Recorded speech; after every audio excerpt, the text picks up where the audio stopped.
नमस्कार दोस्तों, एक बार फिर से आप सभी लोगों का स्वागत है हमारे यूट्यूब चैनल @GK जंक्शन पर।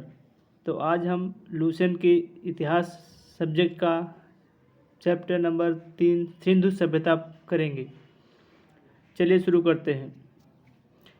रेडियो कार्बन C14 जैसी नवीन विश्लेषण पद्धति के द्वारा सिंधु सभ्यता की सर्वमान्य तिथि 2350 से 1750 ईसा पूर्व मानी गई है। कई बार पूछ लिया जाता है सिंधु सभ्यता का काल कब से कब तक है, तो आपको आंसर में दिया होगा 2350 ईसा पूर्व से 1750 ईसा पूर्व, तो यही सही आंसर होगा।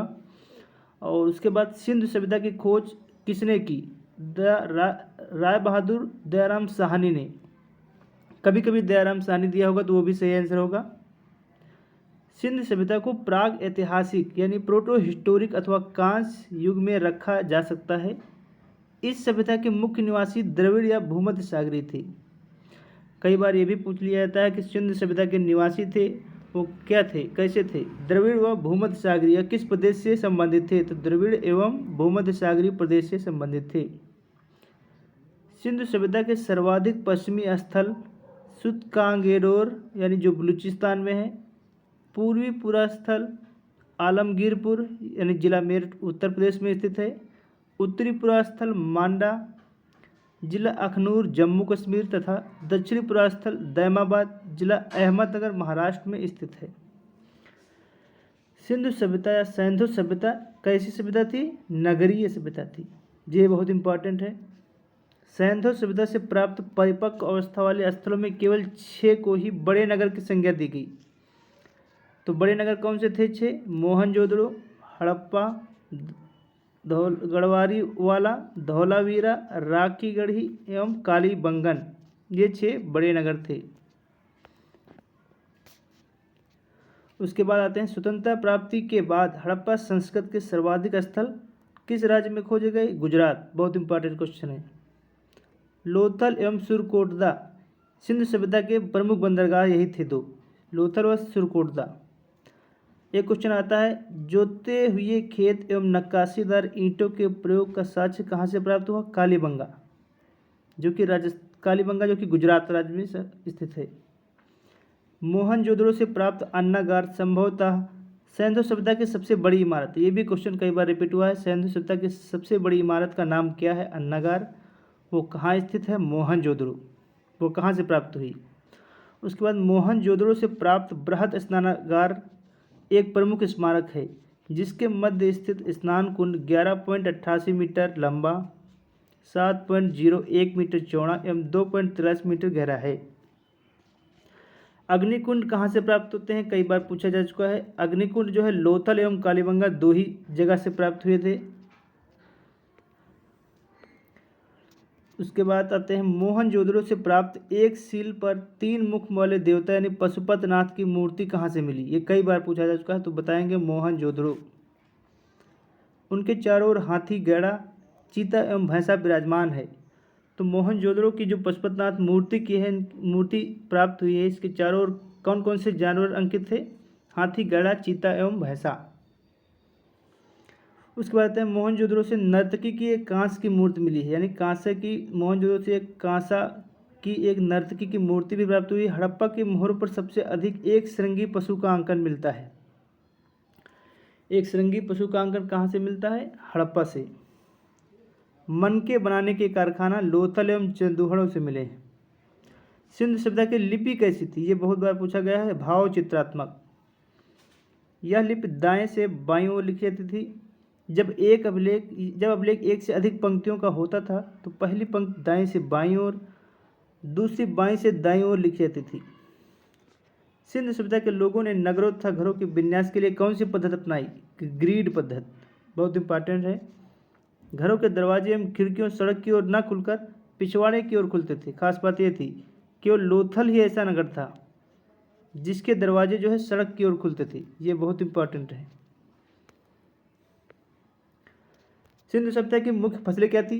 तो मुख्य फसलें थी गेहूं और जौ। सिंधु सभ्यता के निवासी जो है मिठास के लिए शहद का प्रयोग करते थे। ये बहुत इंपॉर्टेंट है। रंगपुर एवं लोथल से चावल के दाने मिले हैं। चावल के दाने किन 2 जगह से मिले हैं? रंगपुर एवं लोथल। जिनसे धान की खेती का प्रमाण भी मिलता है। चावल के प्रथम साक्ष्य कहाँ से मिले? लोथल से, उसके बाद रंगपुर से प्राप्त हुई।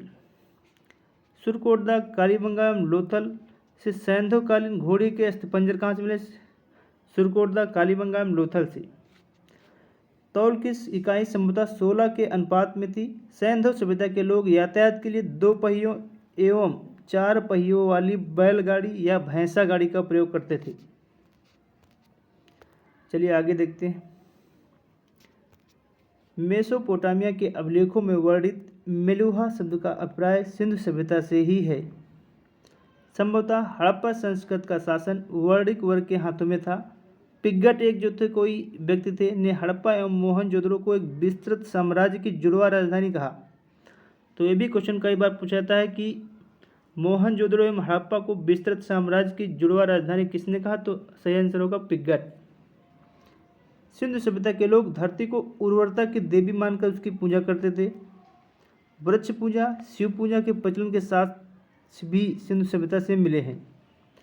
स्वास्तिक चिन्ह, जैसा कि ये चिन्ह होता है, ये ऐसा चिन्ह जो है इसकी शुरुआत जो है हड़प्पा सभ्यता की देन है। इस चिन्ह से सूर्य उपासना यानी सूर्य की उपासना का अनुमान लगाया जाता है। सिंधु घाटी के नगरों में किसी भी मंदिर के अवशेष नहीं मिले हैं, खास बात यही है। सिंधु सभ्यता में मातृ देवी की उपासना सर्वाधिक प्रचलित थी। ये बहुत इंपॉर्टेंट है। किस देवी की उपासना अधिक प्रचलित थी? मातृ देवी। पशुओं में लोग किसको पूजते थे? पशुओं में इनका कुबड़ वाला सांड था। इस सभ्यता के लोग के लिए विशेष पूजनीय था। स्त्री मंड मूर्तियाँ, मिट्टी की मूर्तियों अधिक मिलने से ऐसा अनुमान लगाया जाता है कि सैंधव समाज मात्र सत्तात्मक था।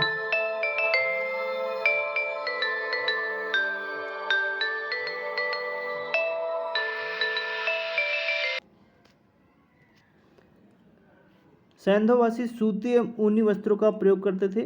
मनोरंजन के लिए सैंधववासी मछली पकड़ना, शिकार करना, पशु पक्षियों को आपस में लड़ाना, चौपड़ एवं पासा खेलना आदि साधनों का प्रयोग करते थे। सिंधु सभ्यता के लोग काले रंग से डिजाइन किए हुए लाल मिट्टी के बर्तन बनाते थे। तो सिंधु सभ्यता के लोग कैसे बर्तन बनाते थे? लाल मिट्टी के बर्तन। सिंधु घाटी के लोग तलवार से परिचित नहीं थे।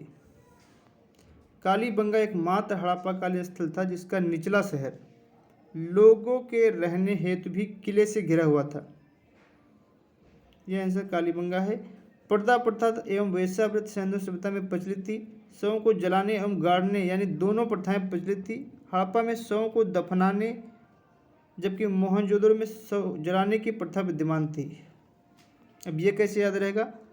तो शवों को दफनाने की हड़प्पा में, जलाने की यानी मोहनजोदड़ो, इसमें भी जा रहा है इसमें भी जा रहा है, तो दोनों में जा रहा है, इसलिए जलाने की प्रथा मोहनजोदड़ो में थी और दफनाने की प्रथा हड़प्पा में थी। लोथल एवं कालीबंगा में युग्म समाधियां मिली हैं। सैंधव सभ्यता के विनाश का संभवतः सबसे प्रभावी कारण क्या था? बाढ़ था। आग में पकी हुई मिट्टी को क्या कहते थे? टेराकोटा।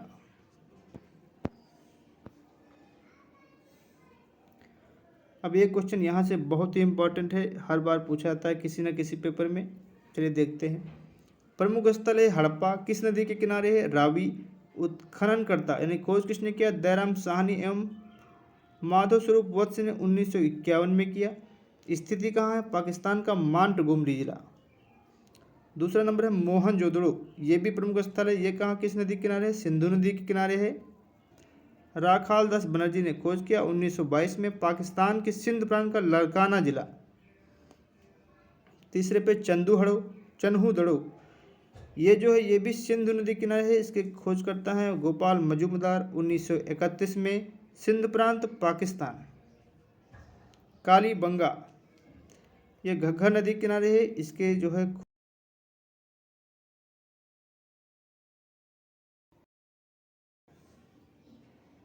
बीबी लाल एवं बीके थापर, ये हो गया था। उसके बाद जो है ये स्थित कहाँ है? राजस्थान का हनुमानगढ़ जिला। ये कालीबंगा जो है राजस्थान के हनुमानगढ़ जिला में है। उसके बाद कोट दीजिए, ये भी सिंधु नदी किनारे है। खोज किया फजल अहमद 1953 में। सिंध प्रांत का खैरपुर स्थान था, वहाँ के स्थित है।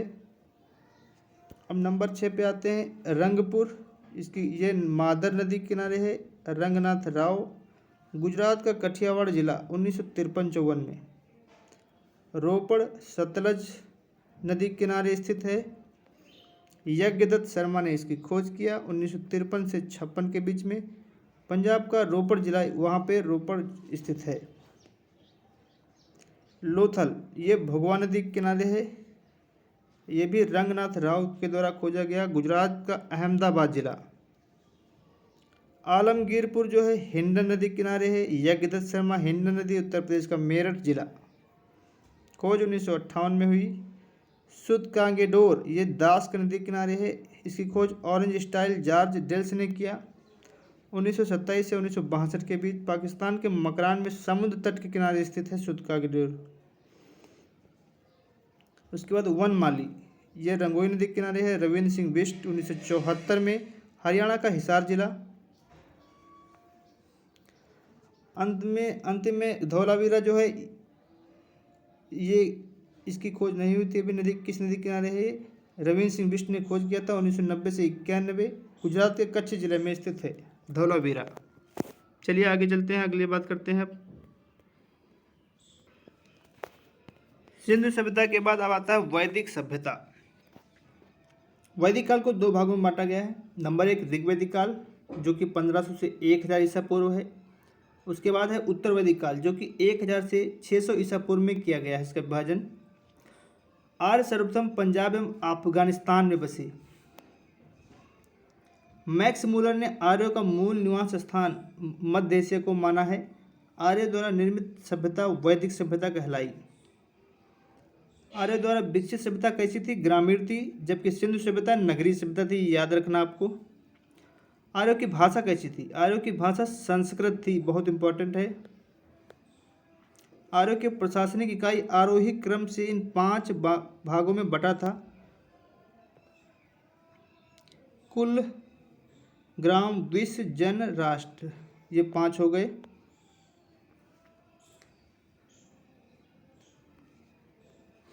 ग्राम के मुखिया ग्रामीण कहलाते थे एवं द्विश का प्रधान द्विशपद कहलाता था। जन के शासक को राजन कहता जाता था। राज्य अधिकारियों में पुरोहित एवं सेनानी प्रमुख थे। राज्य के अधिकारियों में पुरोहित एवं सेनानी प्रमुख थे। सूत, रथकार तथा कंपाद नामक अधिकारी रत्नी कहे जाते थे। इनकी संख्या राजा सहित करीब 12 हुआ करती थी। पूरब जो है दुर्गपति एवं अस्पष्ट जनता की गतिविधियों को देखने वाले गुप्तचर होते थे। जनता की जो देखभाल करने वाले अधिकारी होते थे उनको पूरब कहते थे और पूरब को जो है दुर्गपत एवं स्पष्ट कहा जाता था। वाजपत कौन था? वाजपत गोचर भूमि का अधिकारी होता था। उग्र जो है अपराधियों को पकड़ने का कार्य करता था। सभा एवं समिति राजा को सलाह देने वाली एक संस्था थी। सभा को श्रेष्ठ एवं सम्राट लोगों की संस्था कहा जाता था, जबकि समिति सामान्य जनता का प्रतिनिधित्व करती थी और समिति के अध्यक्ष को ईशान कहा जाता था, याद रखना। उसके बाद युद्ध में कबीले का नेतृत्व राजा करता था। युद्ध के लिए गविष्ठ शब्द का प्रयोग किया गया है जिसका अर्थ है गायों की खोज। कई बार पूछा जाता है कि गविष्ठ शब्द का प्रयोग वैदिक सभ्यता में हुआ था और इसका अर्थ क्या होता है? तो इसका अर्थ होता है गायों की खोज। उसके बाद दशराग युद्ध का उल्लेख ऋग्वेद के 7वें मंडल में है। यह युद्ध परशुरवी यानी रावी नदी के तट पर सुदास एवं 10 जनों के बीच हुआ। इसमें सुदास विजयी हुआ। दशराज युद्ध का वर्णन जो है ऋग्वेद के किस मंडल में है? कई बार पूछा जाता है, तो इसमें बताना होगा आपको 7वें मंडल में है और यह जो है रावी नदी के तट पर हुआ सुदास एवं 10 जनों के बीच, जिसमें सुदास विजयी हुआ। ऋग्वैदिक समाज जो है 4 वर्णों में बटा हुआ था। ये वर्ण थे ब्राह्मण, क्षत्रिय, वैश्य, शूद्र। यह विभाजन व्यवसाय पर आधारित था। ऋग्वेद के 10वें मंडल में पुरुष सूक्त में चतुर्वर्णों का उल्लेख मिलता है, जैसे हम लोग देख चुके हैं पहले भी। इसमें कहा गया है कि ब्राह्मण जो है परम पुरुष के मुख से, क्षत्रिय उनकी भुजाओं से, वैश्य उनकी जांघों से, शूद्र उनके पैरों से उत्पन्न हुए। आर्यों का समाज कैसा था? पितृ प्रधान, जबकि सिंधुवासियों का समाज कैसा था? मातृ सत्तात्मक था। समाज की सबसे छोटी इकाई परिवार या कुल थी। यहाँ पे समाज की सबसे छोटी इकाई क्या माना गया? परिवार या कुल। जिसका मुखिया पिता होता था, जिसे कुलप कहा जाता था। स्त्रियां इस काल में अपने पति के साथ यज्ञ कार्य में भाग लेती थी। बाल विवाह एवं प्रदा प्रथा का प्रचलन नहीं था। विधवा अपने मृतक पति के छोटे भाई देवर से विवाह कर सकती थी, जैसा कि अभी भी चला हुआ आ रहा है। स्त्रियां शिक्षा ग्रहण करती थी। ऋग्वेद में लोपमुद्रा, घोषा, सिक्ता, आपला एवं विश्वास जैसी विदुषी स्त्रियों का वर्णन है। जीवन भर अविवाहित रहने वाली महिलाओं को अमाजु कहा जाता था। आर्यों का मुख्य पेय पदार्थ क्या था? सोमरस। यह वनस्पति से बनाया जाता था। आर्य मुख्यतः 3 प्रकार के वस्त्रों का उपयोग करते थे: वास, अधिवास, उषरीस। अंदर पहनने वाले कपड़ों को नीव कहा जाता था। आर्यों के मनोरंजन के साधन क्या थे? संगीत, रथ दौड़, घुड़दौड़ एवं ध्रुत कीड़ा। उसके बाद आते हैं, देखते हैं यहाँ पे उपनिषदों की कुल संख्या कितनी थी? 108। महापुराणों की संख्या 18 महापुराण, वेदांग 6, कल्प, ज्योतिष, शिक्षा, व्याकरण, निरुक्त, छंद। अब आते हैं आर्यों का मुख्य व्यवसाय क्या था। आर्यों का मुख्य व्यवसाय पशुपालन एवं कृषि था। आर्यों का मुख्य व्यवसाय पशुपालन एवं कृषि था। गाय को अघन्या, न मारे जाने योग्य पशु की श्रेणी में रखा गया था। गाय की हत्या करने वाले या उसे घायल करने वाले के लिए वेदों में मृत्युदंड अथवा देश से निकाले जाने की व्यवस्था की गई है। उसके बाद देखते हैं आर्यों का प्रिय पशु कौन था?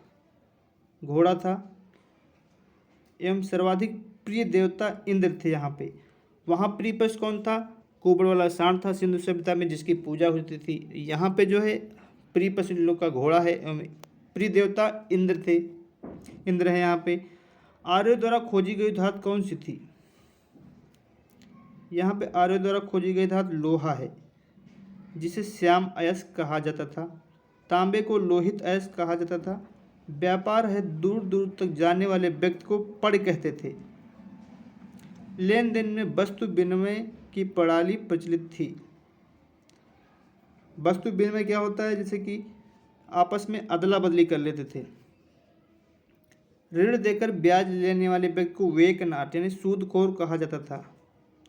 मनुष्य एवं देवता के बीच मध्यस्थ की भूमिका निभाने वाले देवता के रूप में अग्नि की पूजा होती थी। ऋग्वेद में उल्लिखित सभी नदियों में सरस्वती सबसे महत्वपूर्ण तथा पवित्र मानी जाती है। तो ऋग्वेद में सबसे नदियों में सरस्वती सबसे महत्वपूर्ण एवं पवित्र मानी जाती है। और ऋग्वेद में गंगा एवं यमुना का उल्लेख सिर्फ एक बार हुआ है। उत्तरवैदिक काल में इंद्र के स्थान पर प्रजापति सर्वाधिक प्रिय देवता हो गए। अब ऋग्वैदिक काल के बाद आया उत्तरवैदिक काल। अब उत्तरवैदिक काल में इंद्र के स्थान पर प्रजापति को सर्वाधिक प्रिय देवता हो गए। उत्तरवैदिक काल में राजा के राज्याभिषेक के समय राजसूय यज्ञ का अनुष्ठान किया जाता था। उत्तरवैदिक काल में वर्ण व्यवसाय की बजाय जन्म के आधार पर निर्धारित होने लगे थे। उत्तरवैदिक काल में जो है वर्ण जो है व्यवसाय के बजाय जन्म के आधार पर निर्धारित होने लगे थे। उत्तरवैदिक काल में हल को सिरा एवं हल रेखा को सीता कहा जाता था। उत्तरवैदिक काल में निष्क और शतमान मुद्राएं की इकाई थी, लेकिन इस काल में किसी खास भार, आकृति, मूल्य के सिक्के के चलन का कोई प्रमाण नहीं मिलता है। सांख्य दर्शन भारत के सभी दर्शनों में सबसे प्राचीन है।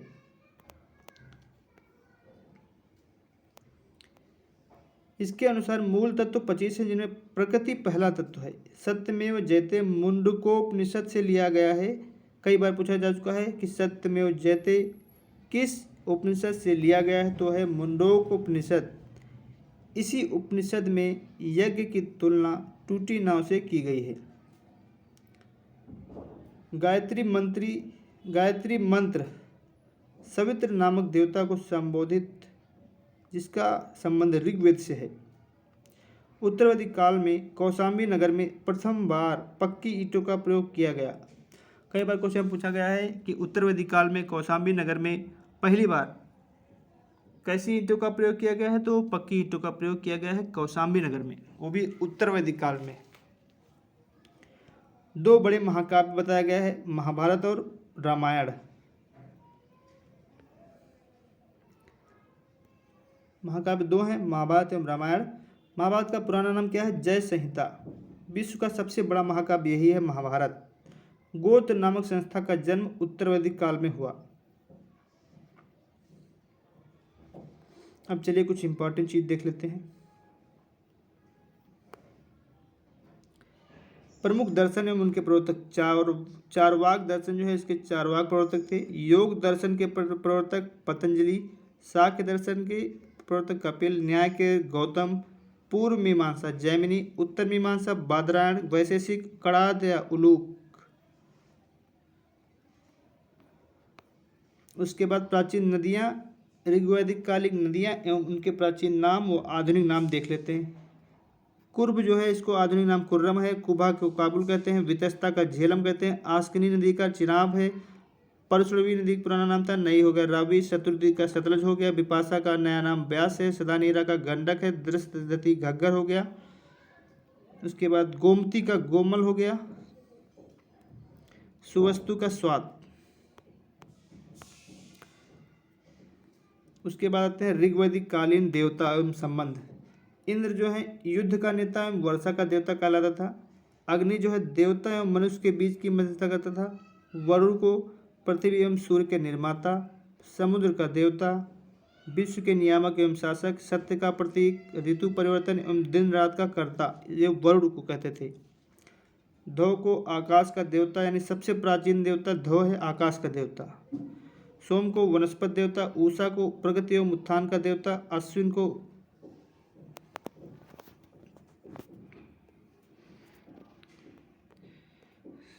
भाई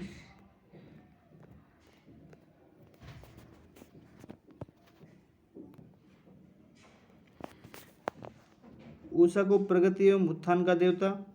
आश्विन विपत्तियों को हारने वाला देवता, हारने वाला। पूषण पशुओं का देवता को पूषण। विष्णु जो है विश्व के संरक्षक थे।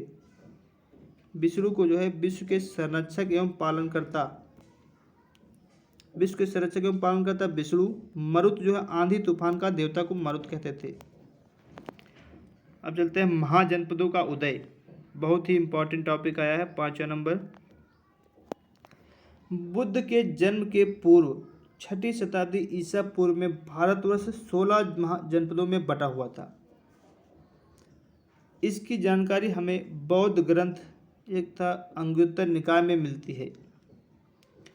अब जो महाजनपद 16 हैं उनको देख लेते हैं और उनकी राजधानी क्या थी। महाजनपद अंग, इसकी राजधानी चंपा थी। मगध की गिरिवर्ज या राजगृह थी। काशी को वाराणसी। वत्स कौशाम्बी। वज्जी की राजधानी वैशाली, विदेह या मिथिला।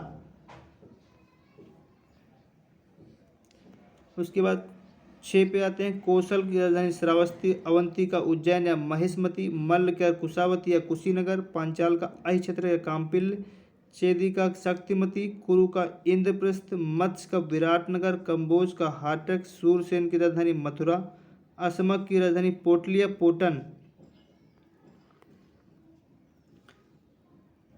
गांधार की राजधानी तक्षशिला। अब आते हैं जैन धर्म। जैन धर्म बहुत ही इंपॉर्टेंट है, कई बार हर किसी न किसी पेपर में इसमें से एक क्वेश्चन जरूर आता है। चलिए देखते हैं। जैन धर्म के संस्थापक एवं प्रथम तीर्थकर कौन थे? ऋषभदेव। ये क्वेश्चन यहाँ से बनेगा। जैन धर्म के 23वें तीर्थकर पार्श्वनाथ थे, जो कि काशी के इक्ष्वाक वंशीय राजा अश्वसेन के पुत्र थे। कौन थे अश्वसेन के पुत्र? पार्श्वनाथ। उसके बाद इन्होंने 30 वर्ष की अवस्था में संन्यास जीवन को स्वीकारा। इनके द्वारा दी गई शिक्षा थी हिंसा न करना, सदा सत्य बोलना, चोरी न करना, संपत्ति न रखना। महावीर स्वामी जो है जैन धर्म के 24वें व अंतिम तीर्थकर हुए। बहुत ही इंपॉर्टेंट है, हमको महावीर स्वामी पे ज़्यादा ध्यान देना होगा। महावीर का जन्म 540 ईसा पूर्व में कुंडग्राम वैशाली में हुआ था। इनके पिता सिद्धार्थ ज्ञातक कुल के सरदार थे और माता त्रिशला लिच्छवी राजा चेटक की बहन थी। महावीर की पत्नी का नाम क्या था? यशोदा। इनकी पुत्री का नाम अनुजा प्रियदर्शनी था। महावीर के बचपन का नाम क्या था? वर्धमान। और इन्होंने 30 वर्ष की उम्र में माता पिता की मृत्यु के बाद अपने बड़े भाई नंदीवर्धन के अनुमति लेकर संन्यास जीवन को स्वीकारा था।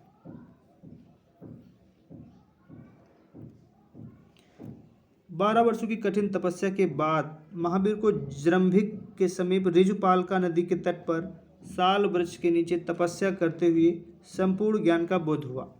कई बार क्वेश्चन आता है कि महावीर स्वामी को किस नदी के किनारे ज्ञान की प्राप्ति हुई? तो नदी हो गई ऋजुपालका नदी। वृक्ष पूछ लिया जाता है तो वृक्ष होगा साल वृक्ष। इसी समय से महावीर जो है जिन यानी जिसका अर्थ है विजेता, अरहत जिसका अर्थ है पूज्य, निर्ग्रंथ यानी बंधनहीन कहलाए। महावीर ने अपना उपदेश प्राकृत यानी अर्धमागधी भाषा में दिया। कई बार पूछा गया है कि महावीर स्वामी ने अपने उपदेश किस भाषा में दिया? तो उसका सही आंसर होगा अर्धमागधी या प्राकृत भाषा। महावीर के प्रथम अनुयायी एवं उनके दामाद अनुजा प्रियदर्शनी के पति जमाली बने। प्रथम जैन भिक्षु नरेश दधिवाहन की पुत्री चंपा थी। महावीर ने अपने शिष्यों को 11 गणधरों में विभाजित किया था। आर्य सुधर्मा अकेला ऐसा गंधर्व था जो महावीर की मृत्यु के बाद भी जीवित रहा और जो जैन धर्म का प्रथम थेरा या मुख्य उपदेशक हुआ। लगभग 300 ईसा पूर्व में मगध में 12 वर्षों का भीषण अकाल पड़ा, जिसके कारण भद्रबाहु अपने शिष्यों सहित कर्नाटक चले गए, किंतु कुछ अनुयायी स्थूलभद्र के साथ मगध में ही रुक गए। भद्रबाहु के वापस लौटने पर मगध के साधुओं से उनका गहरा मतभेद हो गया, जिसके परिणाम स्वरूप श्वेत मत श्वेतांबर एवं दिगंबर नामक 2 संप्रदायों में बट गया। स्थूलभद्र के शिष्य श्वेतांबर। यह कैसे याद रहेगा? मैं आप लोगों को ट्रिक बताता हूँ। स्थूलभद्र में सा दिया हुआ है तो इनके शिष्य कहलाएंगे श्वेतांबर यानी श्वेत वस्त्र धारण करने वाले, एवं भद्रबाहु के शिष्य दिगंबर नग्न रहने वाले कहलाए। उसके बाद आते हैं जैन धर्म के में आगे देखते हैं क्या है। जैन धर्म में त्रिरत्न है, सम्यक दर्शन, सम्यक ज्ञान एवं सम्यक आचरण। त्रिरत्न के अनुशीलन में निम्न 5 महाव्रतों का पालन करना अनिवार्य है: अहिंसा, सत्य वचन, अस्तेय, अपरिग्रह एवं ब्रह्मचर्य। जैन धर्म में ईश्वर की मान्यता नहीं है। जैन धर्म में ईश्वर की मान्यता नहीं है। जैन धर्म में आत्मा को मान्यता दी गई है। महावीर पुनर्जन्म एवं कर्मवाद में विश्वास करते थे। जैन धर्म के सप्तभंगी ज्ञान के अन्य नाम स्यादवाद और अनेकांतवाद हैं। जैन धर्म ने अपने आध्यात्मिक विचारों को सांख्य दर्शन से ग्रहण किया। जैन धर्म मानने वाले प्रमुख राजा, कई बार पूछा था कौन सा राजा जैन धर्म से संबंधित है या बौद्ध धर्म से, तो जैन धर्म वाले राजाओं को आप लोग याद करिए ना हमारे साथ साथ। उदयन वंद राजा, चंद्रगुप्त मौर्य, कलिंग नरेश खारवेल, राष्ट्रकूट राजा अमोघवर्ष एवं चंदेल शासक जितने भी थे वो सब जैन धर्म के मानने वाले थे। चलिए आते हैं प्रमुख तीर्थकर एवं उनके प्रतीक चिन्ह। एक बार कई बार पूछा जाता है पेपर में कि जो ये तीर्थकर थे इनका प्रतीक चिन्ह क्या था। तो पहले तीर्थकर थे ऋषभदेव, इनका प्रतीक चिन्ह था सांड।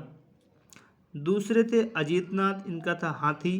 संभव, क्या संभव? संभव तीसरे तीर्थकर थे और इनका था घोड़ा। संपार्श 7वें थे स्वास्तिक। शांति इनका 16वें तीर्थकर थे, इनका जो था हिरण। नामीनाथ 21वें थे नीलकमल। अरस्टिनेम 22वें थे शंख। उसके बाद 23वें पार्श्वनाथ थे, पार्श्वनाथ था सर्प। महावीर स्वामी 24वें तीर्थकर थे, इनका प्रतीक चिन्ह था सिंह। बहुत इंपॉर्टेंट है ये पार्श्वनाथ वाला, आप लोग याद कर लीजिए, इनका भी सर्प था। 23वें नंबर के थे। उसके बाद जो है सबसे पहला ऋषभदेव, ये भी इंपॉर्टेंट है, ऋषभदेव वाला भी आप लोग याद करिए, सांड। चलिए आगे बढ़ते हैं।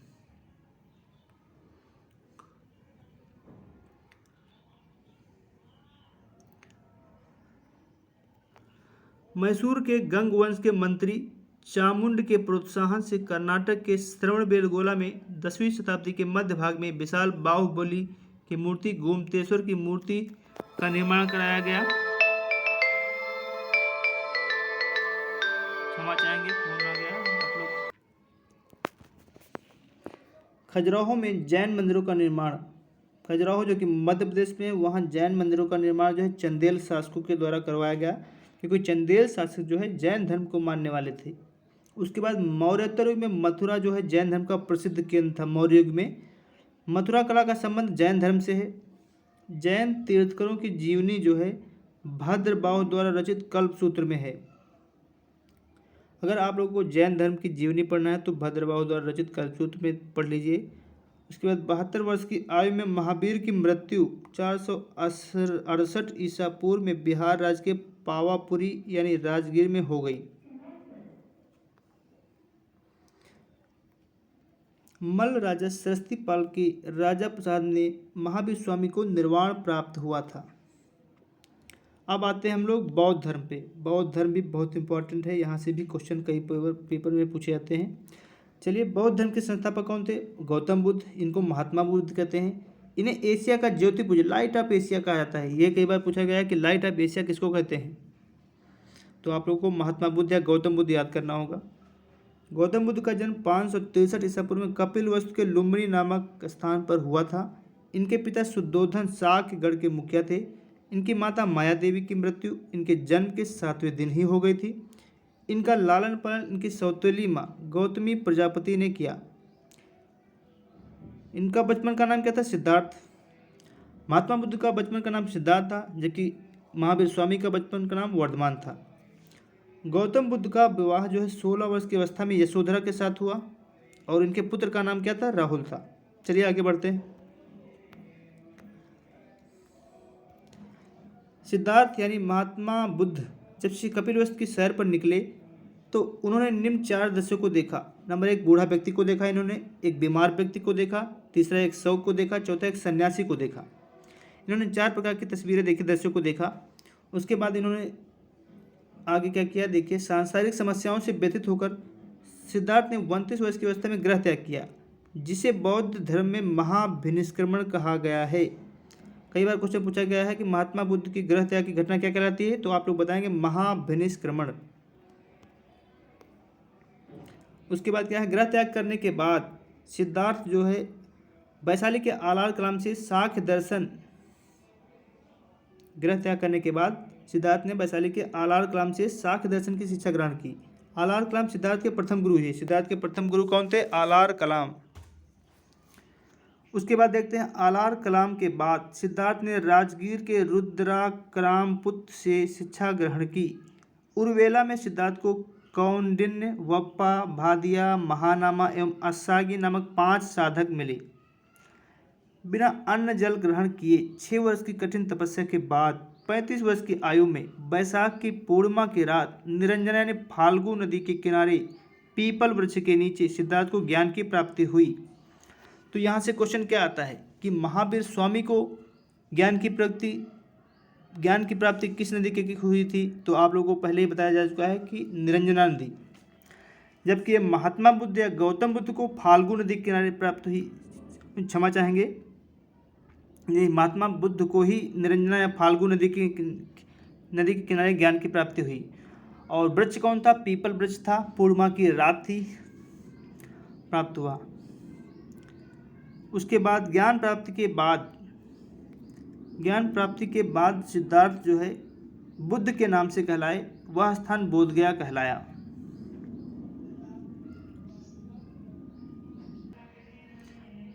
उसके बाद आते हैं, ज्ञान प्राप्ति के बाद सिद्धार्थ बुद्ध के नाम से कहलाए, वह स्थान बोधगया कहलाया। बुद्ध ने अपना प्रथम उपदेश सारनाथ में दिया। ये कई बार पूछा था कि महात्मा बुद्ध ने अपना प्रथम उपदेश कहाँ दिया, तो आप लोग बताएंगे सारनाथ। इसको ऋषि पत्तनम भी कहते हैं।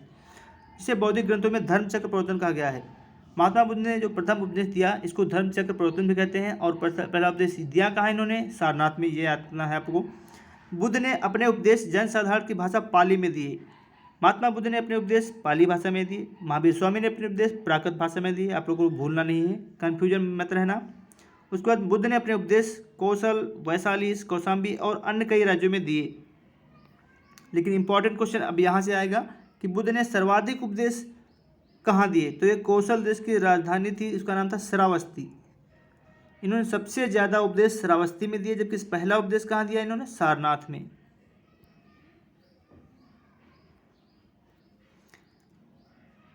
इनके प्रमुख अनुयायी शासक कौन थे? बिंबिसार, प्रसेनजीत, उदयन। बुद्ध की मृत्यु की 80 वर्ष के उपरांत 483 ईस्वी में कुशीनगर, देवरिया, उत्तर प्रदेश में चुंद द्वारा अर्पित भोजन करने के बाद हुई, जिसे बौद्ध धर्म में महापरिनिर्वाण कहा गया। महात्मा बुद्ध की मृत्यु को क्या नाम दिया गया? महापरिनिर्वाण। वो भी कुशीनगर में मृत्यु हुई थी इनकी। मल्लों ने अत्यंत सम्मानपूर्वक बुद्ध का अंत्येष्टि संस्कार किया। एक अनुश्रुति के अनुसार मृत्यु के बाद बुद्ध के शरीर के अवशेषों को 8 भागों में बांटकर उन पर 8 स्तूपों का निर्माण कराया गया। बुद्ध के जन्म एवं मृत्यु की तिथि को चीनी परंपरा के कैंटोन अभिलेख के आधार पर निश्चित किया गया है। बौद्ध धर्म के बारे में हमें विशद ज्ञान पाली त्रिपिटक से प्राप्त होता है। बौद्ध धर्म मूलतः अनीश्वरवादी था, इसमें आत्मा की परिकल्पना नहीं है। बौद्ध धर्म मूलतः अनीश्वरवादी था, इसमें आत्मा को भी मान्यता नहीं देगी। उसमें जो है जैन धर्म में आत्मा को मान्यता दी गई थी, इसमें न तो आत्मा को न तो ईश्वर को, इसमें अनीश्वरवादी है। बौद्ध धर्म में पुनर्जन्म की मान्यता है। बौद्ध धर्म में पुनर्जन्म को मान्यता दी गई है। तृष्णा को क्षीण हो जाने की अवस्था को ही बुद्ध ने निर्वाण कहा। विश्व दुखों से बड़ा है का सिद्धांत बुद्ध ने अपने उपनिषद से लिया। बुद्ध के अनुयायी 2 भागों में विभाजित थे। नंबर 1, भिक्षुक। बौद्ध धर्म के प्रचार के लिए जिन्होंने संन्यास ग्रहण किया उन्हें भिक्षुक कहते थे। उपासक कौन थे? गृहस्थ जीवन व्यतीत करते हुए बौद्ध धर्म को अपनाने वालों को उपासक कहा जाता था। बौद्ध संघ में सम्मिलित होने के लिए न्यूनतम आयु भी इन्होंने रखी थी 15 वर्ष। बौद्ध धर्म में तभी कोई शामिल हो सकता है जबकि उसकी उम्र 15 वर्ष होनी चाहिए। बौद्ध संघ में प्रविष्टि होने वालों को उपसंपदा कहा जाता था। बौद्ध धर्म के त्रिरत्न कौन से? बुद्ध, धम्म एवं संघ। प्रथम बौद्ध संगीत कहाँ आयोजित हुई? 483 ईसा पूर्व। स्थान राजगृह। अध्यक्ष कौन था? महाकश्यप। शासनकाल में कौन सा राजा था? अजात शत्रु। द्वितीय बौद्ध संगीत 383। स्थान वैशाली। अध्यक्ष सभाकामी। शासक कालाशोक। तृतीय बौद्ध संगीति 255 ईसा पूर्व पाटलिपुत्र में हुई। अध्यक्ष मोगल पुत्र तिस्य थे, अशोक शासनकाल में था। चौथी बौद्ध संगीति कुंडलवन कश्मीर में हुई। वसुमित्र अश्वघोष के अध्यक्ष थे, कनिष्क शासन कर रहा था। उसके बाद क्या हुआ? 4 संगीत होने के बाद बौद्ध धर्म 2 भागों में बंट गया। देखते हैं क्या है। बौद्ध धर्म संगीत, चौथी बौद्ध संगीत के बाद बौद्ध धर्म 2 भागों हीनयान एवं महायान में बंट गया।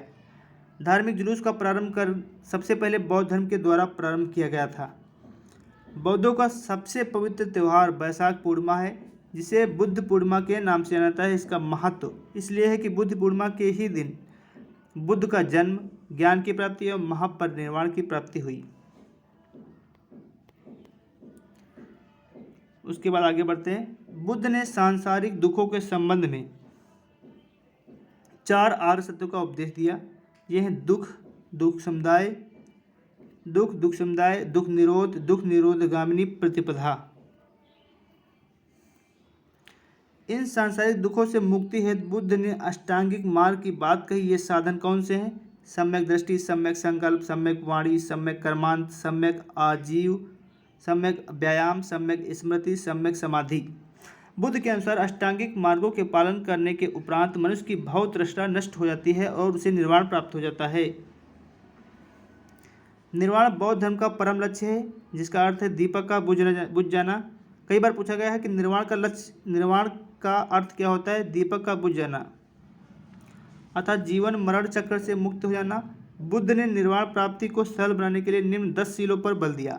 अहिंसा, सत्य, अस्तेय मतलब चोरी न करना, अपरिग्रह मतलब किसी प्रकार की संपत्ति न रखना, मद्य सेवन न करना, असमय भोजन न करना, सुखप्रद बिस्तर पर नहीं सोना, धन संचय न करना, स्त्रियों से दूर रहना और नृत्य गान आदि से दूर रहना। गृहस्थों के लिए केवल 5 शील तथा भिक्षुओं के लिए 10 शील मानना अनिवार्य था। महात्मा बुद्ध ने मध्यम मार्ग यानी मध्यमा प्रतिपद का उपदेश दिया। अनीश्वरवाद के संबंध में बौद्ध धर्म एवं जैन धर्म में समानता है। कई बार पेपर में पूछा जाता है कि अनिश्वरवाद के संबंध में किसमें समानता है, तो जैन एवं बौद्ध दोनों में समानता है। जातक कथाएं क्या प्रदर्शित करती हैं कि बोधिसत्व का अवतार मनुष्य के रूप में भी हो सकता है तथा पशुओं के रूप में भी। बोधिसत्व के रूप में पुनर्जन्मों की दीर्घ श्रृंखला के अंतर्गत बुद्ध ने शाक्य मुनि के रूप में अपना अंतिम जन्म प्राप्त किया, किंतु इसके उपरांत मैत्रेय तथा अन्य अनाम बुद्ध से भी अवतरित होने शेष हैं। सर्वाधिक बुद्ध मूर्तियों का निर्माण गांधार शला शैली के अंतर्गत किया गया। क्वेश्चन यहाँ से भी बन सकता है कि गांधार शैली के अंतर्गत किसकी मूर्तियों का सबसे अधिक निर्माण किया गया, तो सही आंसर होगा महात्मा बुद्ध या गौतम बुद्ध। लेकिन बुद्ध की प्रथम मूर्ति संभवतः मथुरा कला के अंतर्गत बनी थी। तो बताना चाहेंगे आज के लिए बस इतना ही, फिर अगली वीडियो में मिलेंगे शैव धर्म के साथ। और अगर आपको वीडियो अच्छा लगे तो चैनल को प्लीज़ सब्सक्राइब करिए। जय हिंद, जय भारत।